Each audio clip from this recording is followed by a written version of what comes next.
Hello and welcome to another Tales from a Professional Nerd. My name is Bryan C.P. Steele, and I will be your nerd today and any other day that you watch one of my silly little shows.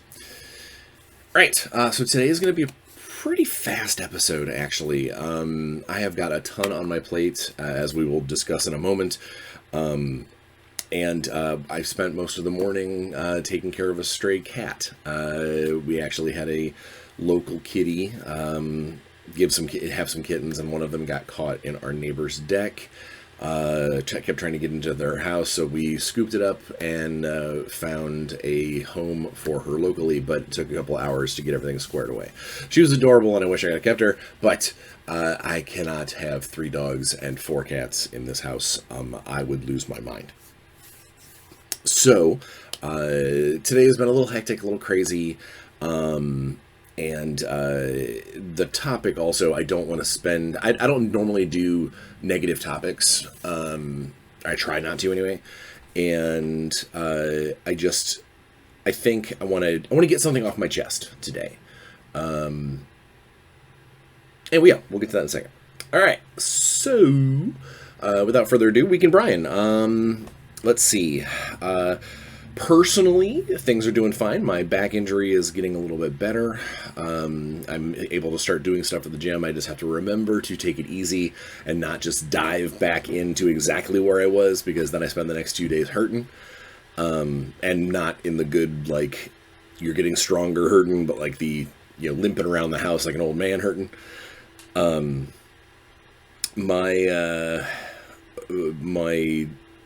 I called my insurance company, got my son added to my insurance for his learner's permit.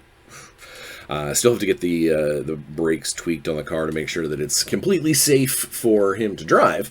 So that's a thing.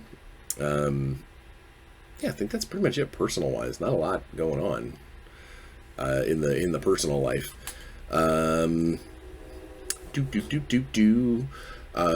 Painting-wise, I have done nothing. It is exactly in the same place that it was last week when I went live. In fact, I don't think I've moved anything, like a paintbrush, a file.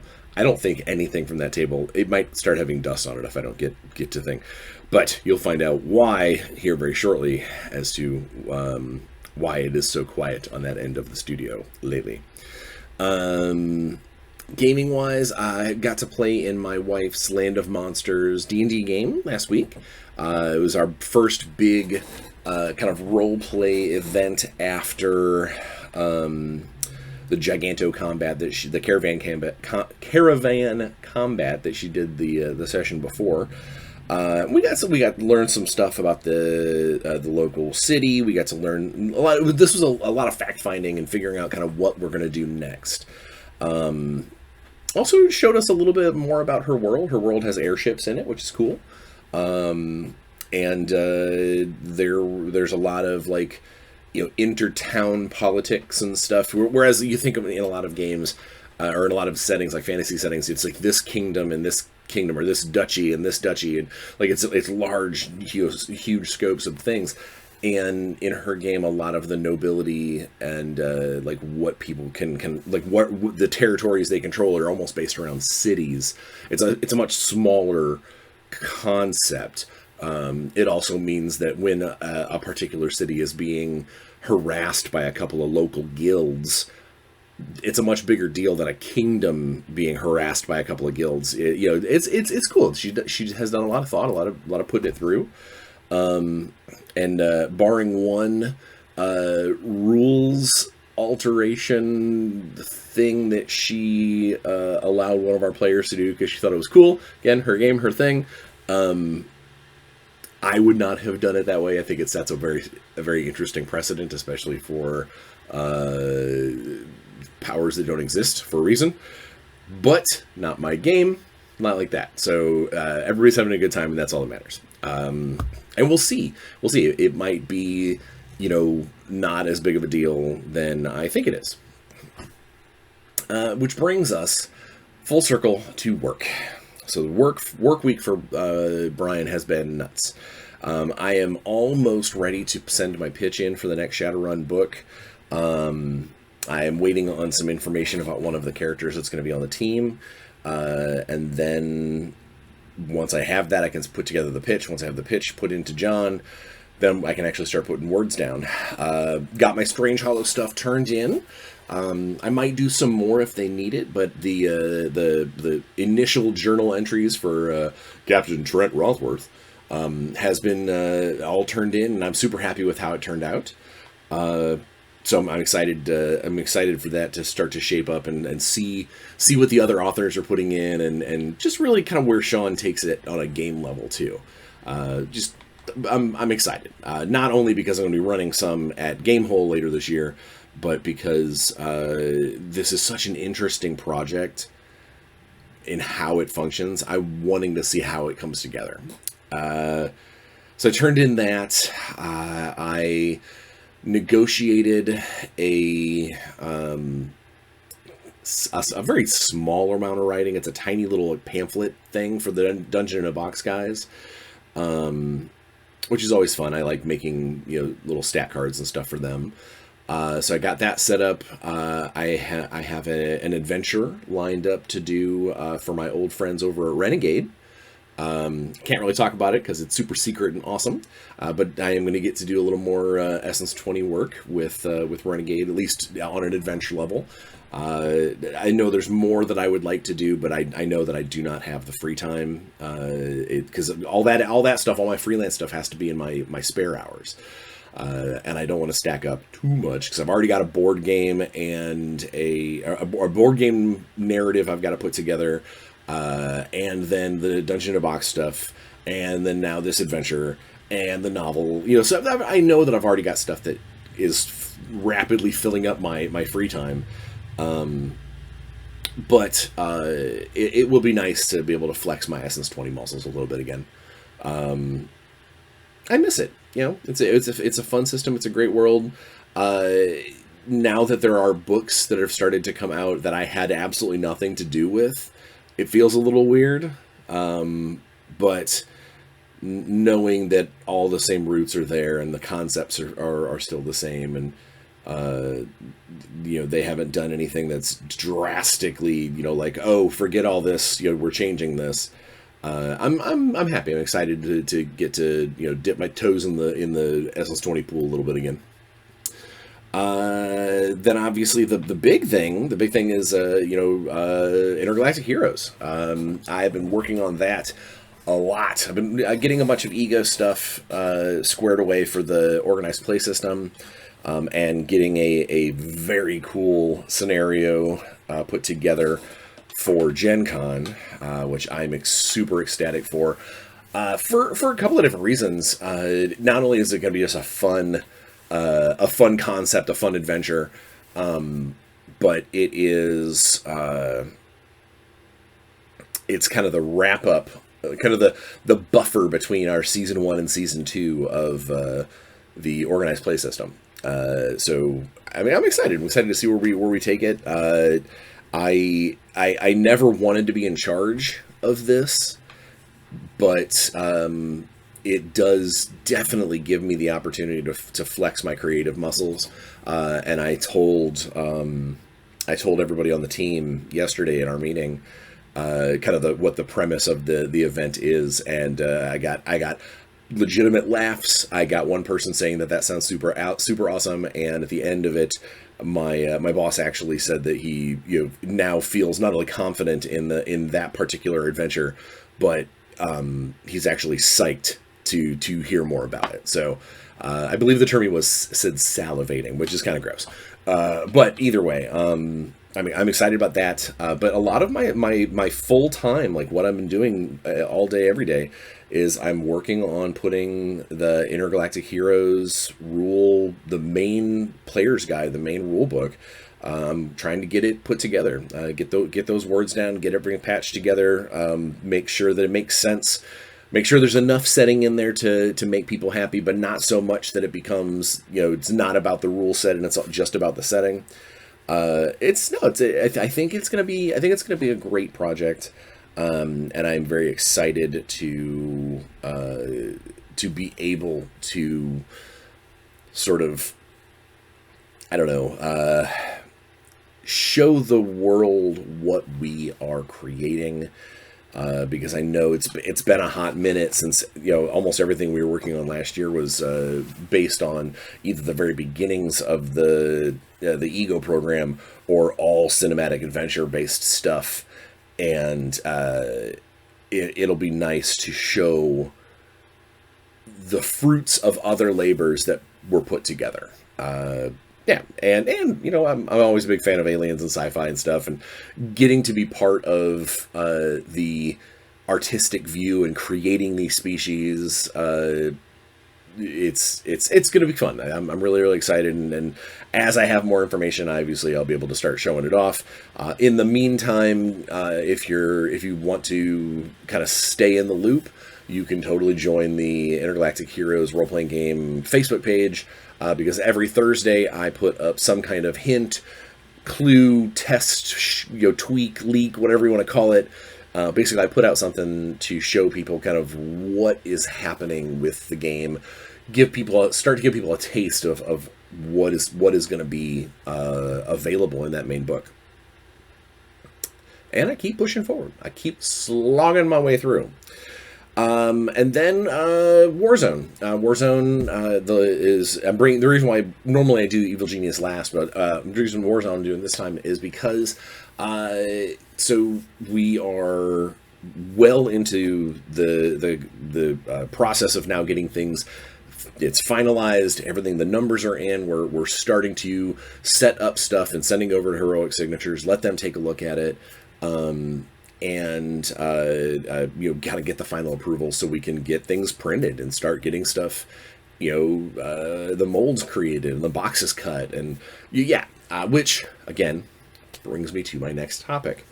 One of the things that we announced this week, Alex posted up a kind of a hey, just to let everybody know this is what's been going on, and in that Kickstarter update, he was very transparent, hence the topic of today's thing, because within an hour of that email going out, of that update going out, we had multiple Kickstarter questions, comments, if you will. I had at least 2 personal messages sent to me about people immediately questioning, the veracity of what Alex was saying, and what does this mean? Is everything falling apart? Oh my god, oh my god, oh my god.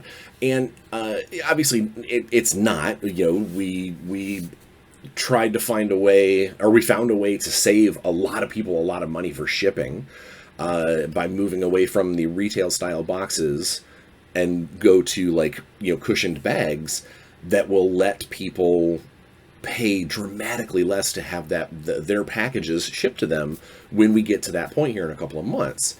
And then the actual retailers will still get their boxes and stuff for the shelves. Plus, if Alex even put in the message, if you were interested and you had to have these boxes, we could probably work something out that you pay the higher shipping amount like a retailer will, and you'll get your stuff in boxes instead of bags. No sooner did we have that stuff out that people immediately were ringing our bell and talking about how they lost faith in the company, and this isn't what I signed up for, which is funny because nothing in the backer backer promises and stuff talks about packaging. We're trying our damnedest to stay as close to the actual shipping deadlines and stuff that we were estimating. We're going to be within a few months of it. And there are companies that, are late for years on their stuff. So what the reason why this conversation came up, and I wanted to at least spend a few minutes talking about it, not only just from the Warzone post, the transparency that Alex put together is that, hey, this is what has happened, this is what is happening, this is what we're doing to help you, so forth and so on.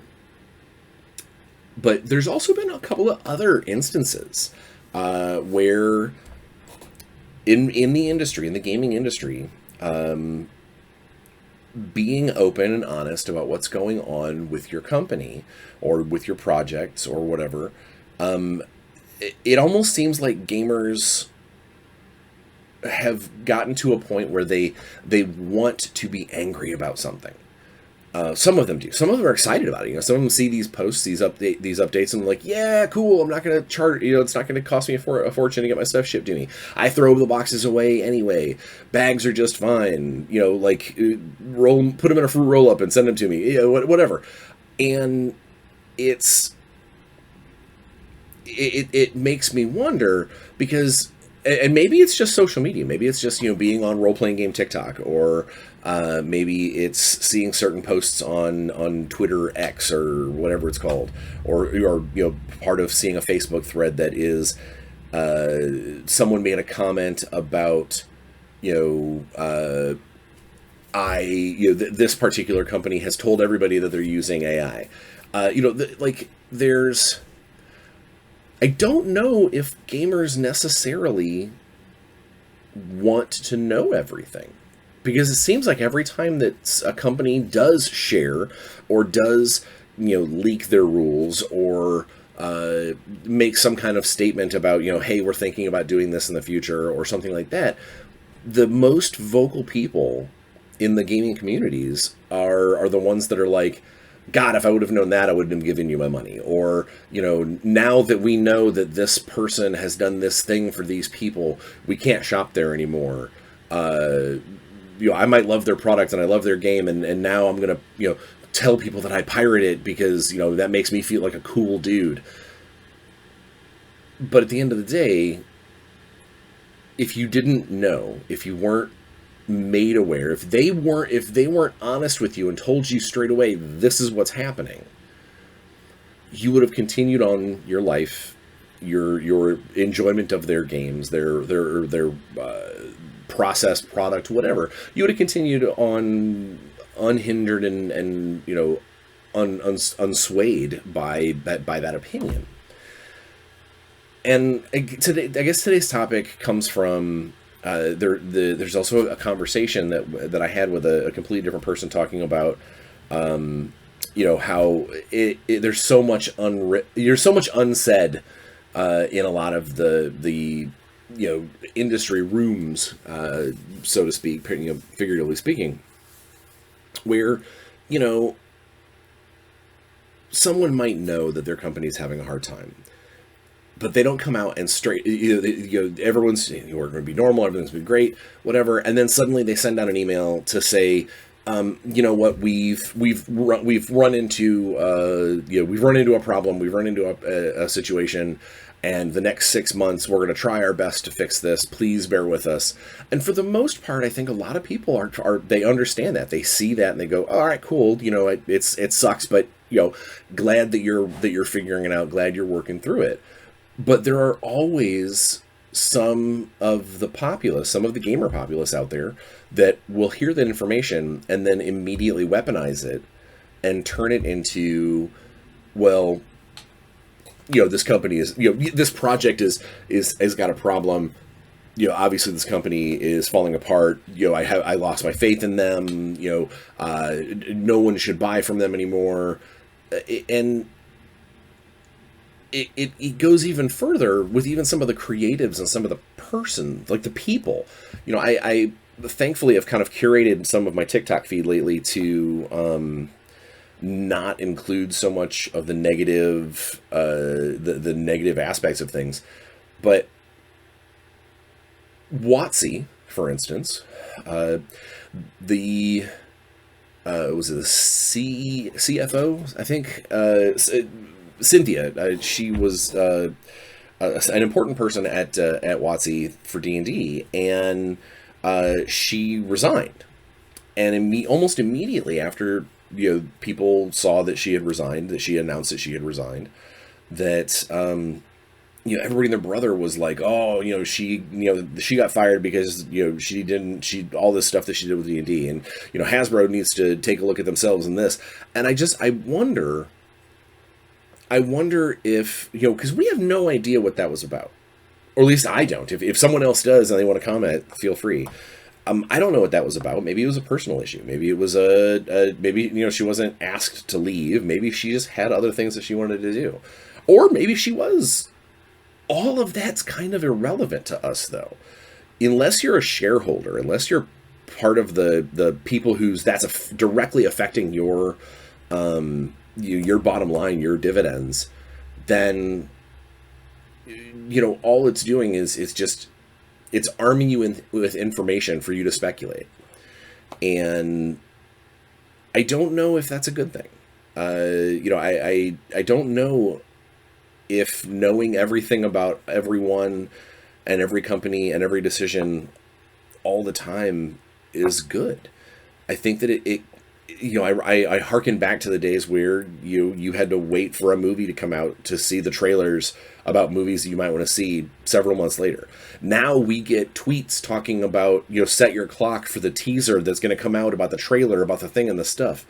And I almost think that it's everyone is too transparent about this is what's happening. I mean, there's a way to do it. There's a way to give that information without necessarily, I'm not going to try and pat myself in the back, but like the information I'm doling out on the Intergalactic Heroes Facebook page, it's not everything. It's not, and we're not, I do my best not to try and set things in stone. This is all a work in progress. And so I'm trying to be transparent, but I'm also not going to spend 30 minutes discussing the ins and outs of all the things that need to happen or are going to go into that game. There are some instances where you just kind of have to trust the product. You have to trust the people that work for you, the people who are making the games. There's a level of sometimes, it's I saw this with my kids. It's when they were in their younger school. The fact that we had internet access to every single one of their assignments every day, and knowing all the things they had to turn in, and being able to check on them 24 hours a day, 7 days a week.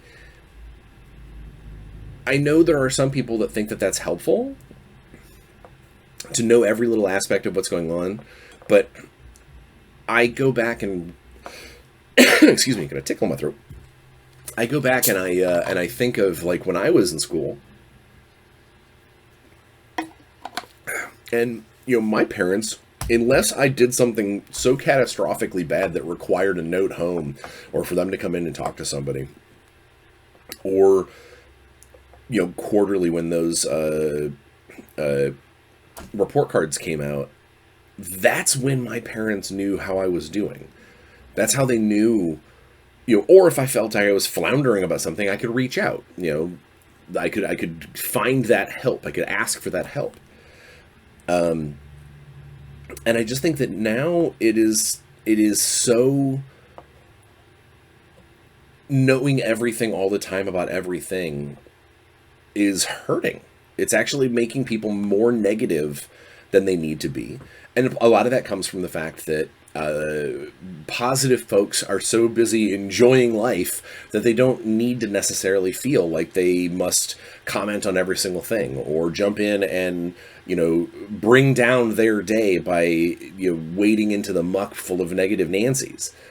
And what that does is it creates a lot of these feeds, a lot of these comment sections, a lot of a lot of that stuff, social media collectively. So much of it focuses on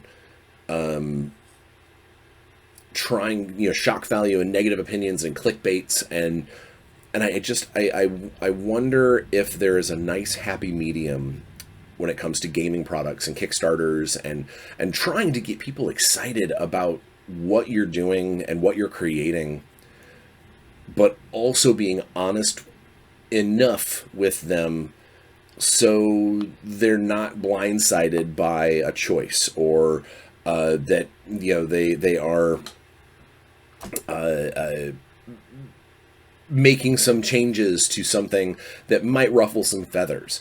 I think that there's a way to deliver that without a company basically feeling like they must tell all the time, no matter what. Because I'm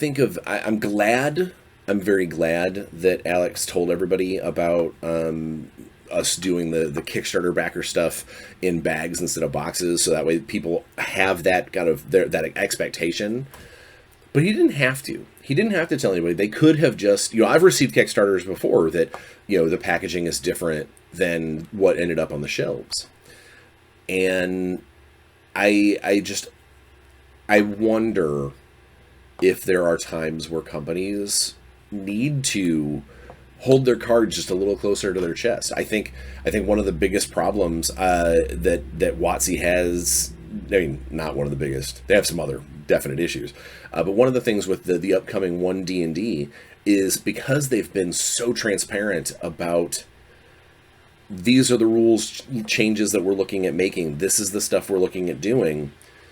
Because everybody has seen it all the way through the process as it goes, you're almost doing more damage to your brand because it's creating a year worth of I don't know, should I invest? Are these books going to be the same? Should I do this? Because what I'm seeing, it doesn't look like it is. And I think that there's something about why a lot of playtesting takes place behind closed doors. Why a developer's blog or a designer's kind of roadmap for the design often leaves out a lot of little things for the final product to go ooh and surprise you with. And I think it comes down to the fact that there are so many negative voices that come out of as soon as they know something it's wrong. As soon as they know that this is a thing, well, I'm mad about it. And if it's during the process, if it's while things are building, it is so easy. I'm gonna peek back, let you peek back behind the curtain a little bit. In this industry, creatives, I myself included, there are so many creatives that are fragile. That they're putting their heart and soul into their projects, and maybe they haven't developed the thick skin of realizing that most critics are jerks. And a lot of times when someone has something to say, if they chose to take the time out of their day to say it, it's probably going to ruffle a feather or two when it comes to reviews and stuff. But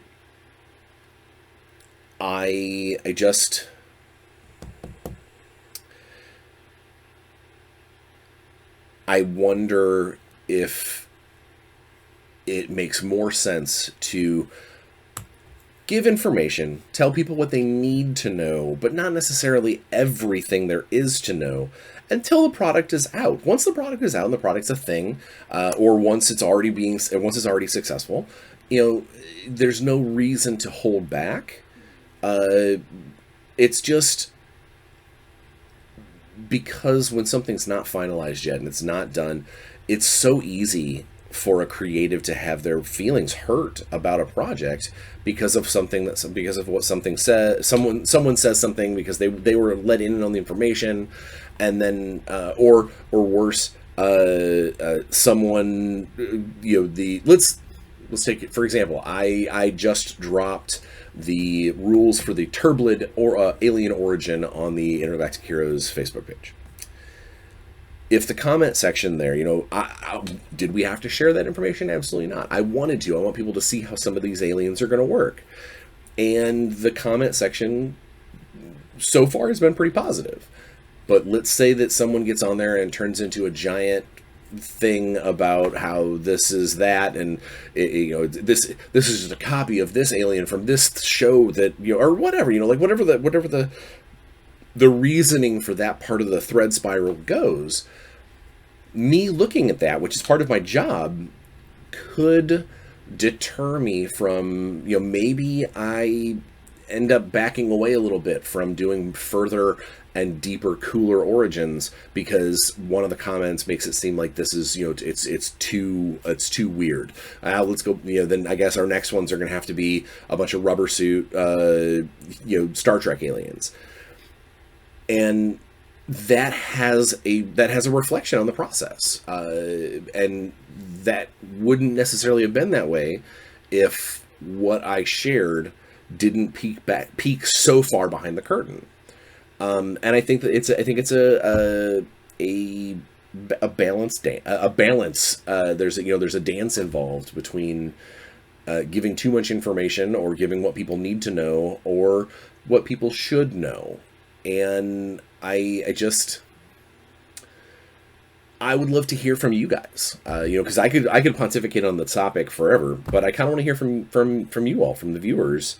Are you satisfied when a company or a creative or a movie company or whatever puts out, just a little bit of information to keep you excited? Would you rather get the whole story, even the ugly truth? Or would you rather live in ignorance, live in bliss, live in blissful ignorance, and just wait for, kind of the end result? I don't need to know how the sausage is made, kind of deal. I'd be very interested to see what some of you guys think. And maybe you guys can help make some sense out of all this rambling, because like I said, it just yesterday and today, I just saw a few things from different sources of people really getting their dander up over something that a company or a creative has shared, spoilers and such, and I just wonder if if trying to be that sharing and that translucent isn't necessarily the right way to handle certain products. I don't know. I can only go with my gut feelings and my general philosophies. But I would be interested to know what you guys think. So please, in the comments, let's make it a conversation. Not to mention, this is the last week of being part of the April comment raffle, as that next week we will draw a new one. We will draw a winner for that. So, without further ado, I know this is a short episode, but I have got a ton to do, and I did my pontificating, and now the conversation goes to you guys. So like, share, subscribe, and comment below. But, in the meantime, please be safe. Get your shots, wear a mask, wash your hands. You never know where anything has been. Try and just leave every room a little happier than when you got there, and I think everything will be all right. Until then, please enjoy yourselves, have a good time, and play some games. I will see you in a week.